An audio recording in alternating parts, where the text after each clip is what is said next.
Joining me now are two congresspeople who attended Bill Taylor's deposition today, Democratic Congresswoman Debbie Wasserman Schultz of Florida, Democratic Congressman Jamie Raskin of Maryland, both members of the House Oversight Committee. Congresswoman, I'll begin with you. And I understand the normal rules of engagement here are that you will not talk about testimony, but the public statement is now public as a matter of record. Your reaction generally to what you heard today from Mr. Taylor? Ambassador Taylor's testimony was absolutely damning. It was the most significant testimony we've heard to date, in my opinion. It was like watching someone use one of those connect the dots workbooks and go from point A to point B to point C, essentially really filling in so many of the blanks, many of those blanks being completely, forgotten by Ambassador Sondland in his testimony last week, a very non-credible set of testimony, a very non-credible deposition in which it was extremely hard to believe that he had as many lapses in memory over events that were significant in the last few months, when Ambassador Taylor had really in excruciating detail the ability to lay out exactly the parallel and shadow foreign policy that clearly was taking place, and that the president appeared to be advocating for a foreign government, to pressure the foreign government to open an investigation for his political benefit, jeopardizing our national security interests. Congressman Raskin, I know it is your position that the call notes, which show the president saying famously after a question about military assistance, I would like you to do us a favor, though, that in and of itself is an impeachable offense. It's an abuse of power. It's corrupt and all those things. You don't need a quid pro quo. That said, based on the testimony that's been offered, particularly what Bill Taylor said today, do you think there is sufficient evidence now that demonstrates there was a quid pro quo? Well, the cumulative effect of all the evidence we've seen is overwhelming and decisive, and we haven't seen anything that contradicts any of it. One of my Republican colleagues today said to me, well, there was no quid pro quo because they never actually got the information on the Bidens they were looking for.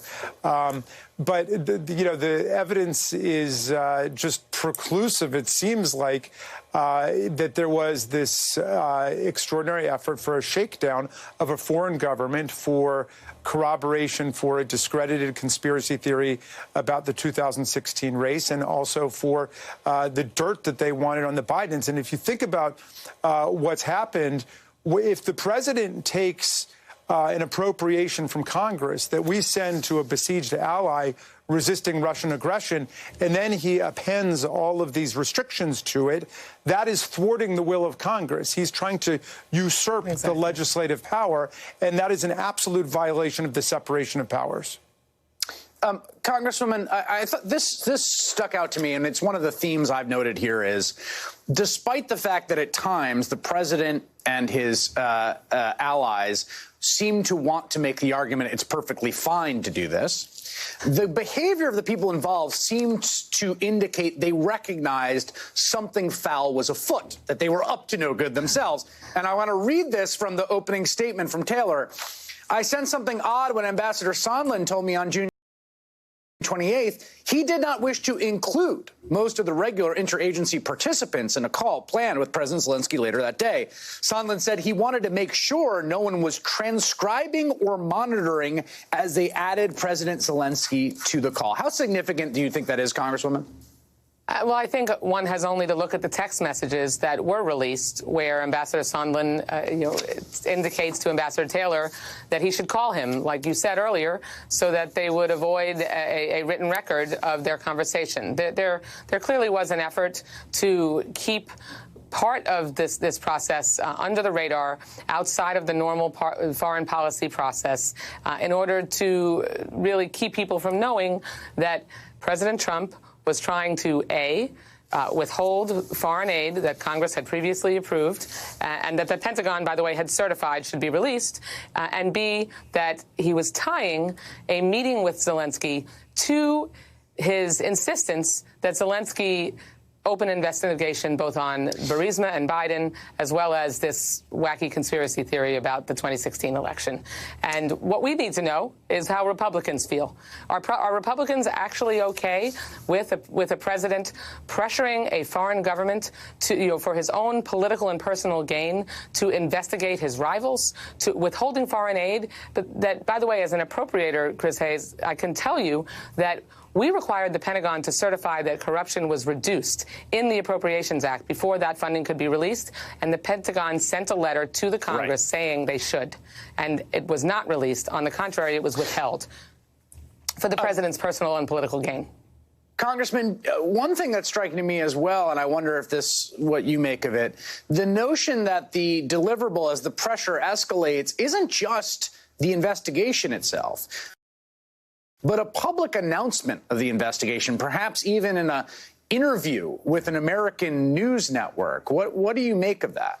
Well, that, of course, is what the president was looking for. He wanted to be able to go on TV and say, President Zelensky announced that they're investigating the Bidens. They found a sufficient predicate to investigate corruption and so on.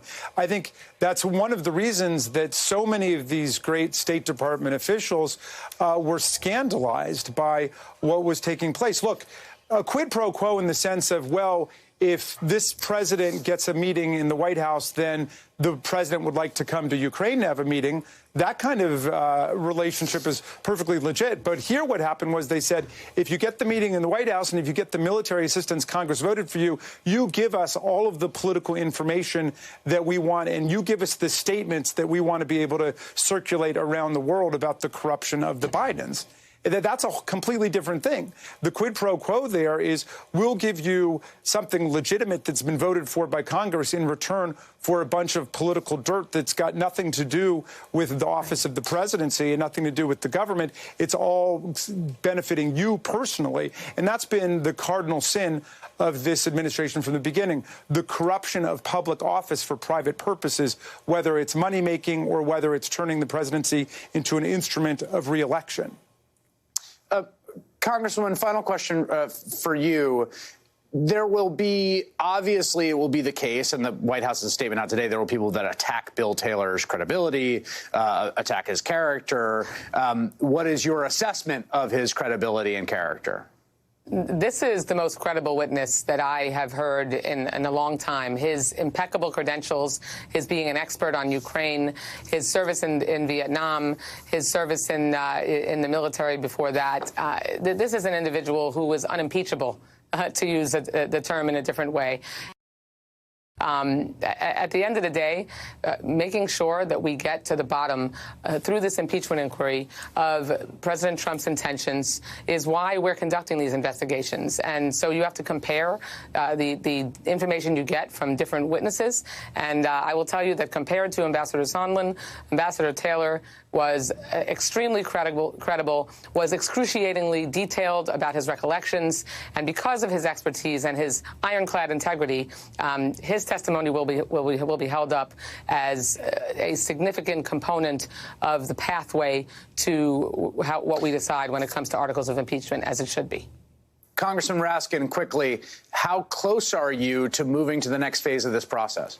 Well, the fact investigation continues. It's sort of like a car accident where you get all of the material witnesses to come in and to state exactly what they saw and what they understood. So, you know, we still have an open mind about everything that took place. But it's true that a lot of the facts are being filled in, and we're getting a lot of very credible testimony from some very credible witnesses. Ambassador Bill Taylor has been serving the United States essentially since he was a cadet at West Point. He fought in the Vietnam War. He was the vice director of the U.S. Institute of Peace. He's had an extraordinary career in public life. We can't say specifically what he said today, but I think his testimony, along with that of many other people, is painting a much more detailed portrait of what took place.